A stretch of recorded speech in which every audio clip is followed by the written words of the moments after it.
soo dhawaada bal ila daawada ninkan hadalkiisa intaan wax ka waran Soomaaliya ilaalin bay u baahan tahay wali imaaraadku xadgudbiyadii waa wadaa berbera waxaa lagu ilaalin karaa in dawladdu ay qaadato go'aan adag oo amar ay siiso laanta hawada inay amar ku siiso ama u ogolaato inay isdifaacdo oo hawadeeda ay difaacato Soomaaliya hawadeeda way difaacan kartaa waxaan haysanaa daroono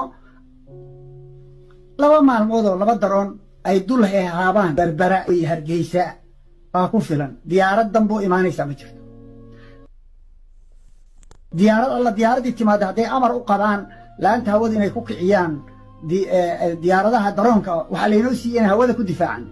oo xuduudeena ku ilaashano laynooma siin inaan daawano ay meel noo yaalaan madaxweyne siida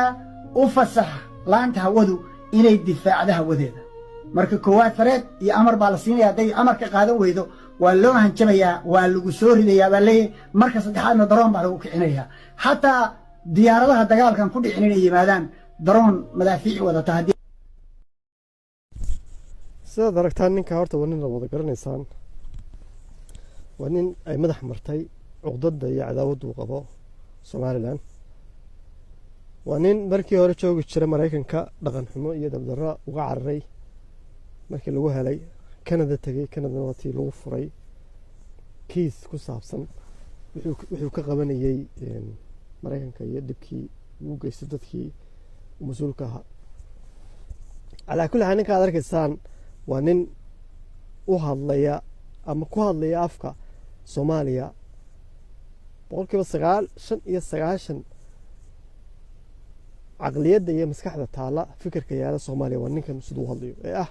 Somaliland hal la cuna qabatayo Somaliland hal la weeraro Somaliland hal la baabiyo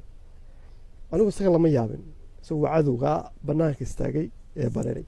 laakiin waxa iga yaabay wax weyn nin Hargeysa ku nool Hargeysa degan Hargeysa ku dhaqma Hargeysa ku nabad galay haddana aaminsan fikirka ninkan ah Hargeysa iyo maamulka iyo dawladnimada la baabiyo waxyaabo iga yaabay anigu imkaan qaadan lahay wata su'aal baan u hayaa nimanka wadaadada sheeganaya ee arintan aaminsan maadaama Soomaaliya xadkan ay sheeganayso yahay kii colonialka xad ay gaala sameysana ay tahay diintu maxay ka qabtaa xad ay gaala sameysay in qofi uu yiraahdo xaq baan u leeyahay maamulo isagoo maamulka haysanba oo awood u lahayn maamulo haddana inuu saa yiraahdo maxay diintu ka qabtaa